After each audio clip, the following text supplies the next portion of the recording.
धन्यवाद हिरामणि सर। यस विशाल आन्दोलनमा उपस्थित शिक्षक गुरुवर्ग सबैमा हार्दिक अभिवादन। आज सर्वप्रथम त यो विशाल देशभरिको शिक्षकहरूको न्यायप्रेमीहरूको जो आन्दोलन छ न्यायको लागि ऐन माग गर्दै आउनुभएको छ। म सर्वप्रथम मेरो पार्टीको तर्फबाट र व्यक्तिगत तर्फबाट म यो आन्दोलनमा ऐक्यबद्धता जाहेर गर्न आएको छु र जाहेर गर्दछु। अर्को आज तपाईहरुले यो नयाँ वर्षमा पनि तपाईहरु आन्दोलन गरिरहनु भएको छ।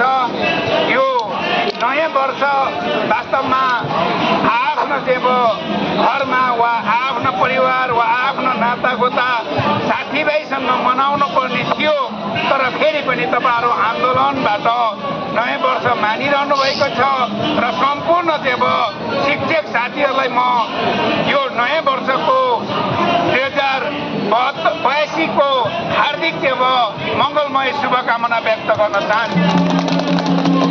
साथै यो शिक्षा आन्दोलन तपाईहरुले गरिरहँदाखेरि वास्तवमा तपाईहरु न्यायको लागि लडिरहनु भएको छ। यो न्यायको लागि वास्तवमै लड्न आवश्यक छ, किनभने 19 खालका शिक्षकहरू जन्माउने हाम्रो नेपाल सरकार हो।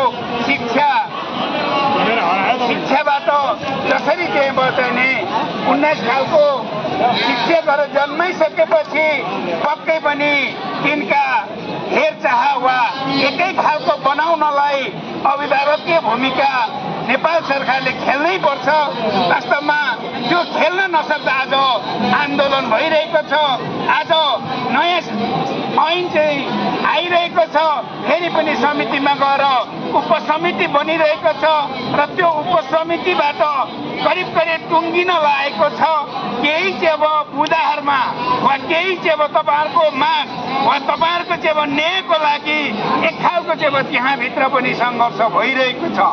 कतिपय अधिकारलाई खुम्च्याउन खोज्ने हामी जो नेपालीहरू वा हामी जो सरकारमा भएका वा हामी जनप्रतिनिधिहरू नै त्यो खालका छौं। त्यति मात्र होइन, यो देशमा जो शासन सत्ता सञ्चालन गरिरहेको जो ब्युरोक्रेसी कर्मचारी साथीहरूको पनि भूमिका त्यति राम्रो छैन। आज शिक्षक र कर्मचारीहरू फरक छन्। शिक्षक कर्मचारीको जुन खालको सम्पूर्ण अधिकार सेवा सुविधा छ, त्यो सेवा सुविधा र अधिकारहरू शिक्षकहरूलाई दिइरहेको छैन र त्यो समानता हुनुपर्छ भन्ने पनि त्यहाँभित्र चलिरहेको छ। र यो समानताको लागि जसरी भइरहेको छ आन्दोलन, तपाईहरुको एकदमै सफलताको म शुभकामना व्यक्त गर्न चाहन्छु। त्यो सँगै हामीले त्यो शिक्षा ऐनको बारेमा संशोधनहरू हालेको छौं। सायद सभापतिलाई हामीले बुझ्दाखेरि त्यो संशोधनहरू जसरी भएको छ त्यो संशोधनहरूमा कुराहरू मिलिरहेको छैन।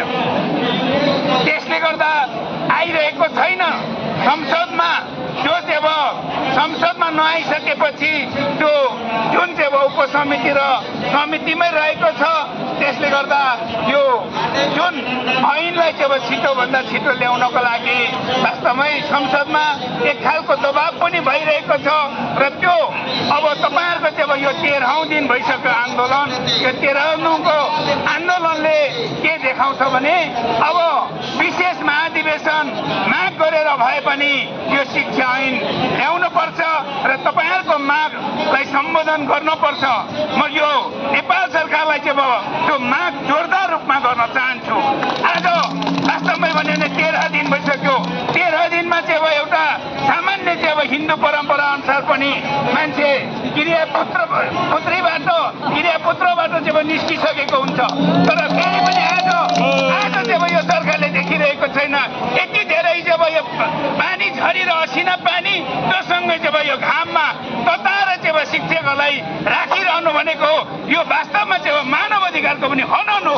त्यसले गर्दा म यो सरकारलाई स्थानमा चाहिँ अब यो शिक्षकको जुन चाहिँ अब न्यायपूर्ण चाहिँ अब मागलाई छिटोभन्दा छिटो सम्बोधन गरेर चाहिँ अब आफ्नो चाहिँ अब स्कुलहरूमा आफ्नो विद्यालयमा जाने वातावरण बनाउनको लागि म माग गर्दछु।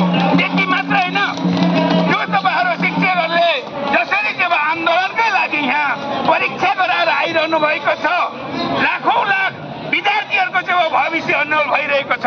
त्यसले गर्दा त्यो विद्यार्थीहरूको चाहिँ अब भविष्य अन्यल बनाउने शिक्षक होइन, अब सरकारतिर चाहिँ अब सोचिन्छ। त्यसले गर्दा भावी चाहिँ अब विद्यार्थीहरूको भविष्य चाहिँ खत्तम नबनाइयोस् भन्ने कुरा पनि म यो सरकारलाई चाहिँ अब माग गर्दछु। र तपाईँहरू साथीहरू नथाक्नु होला, तपाईँहरू महिनौं दिन भए पनि यो सडकमा चाहिँ अब खट्नुपर्छ।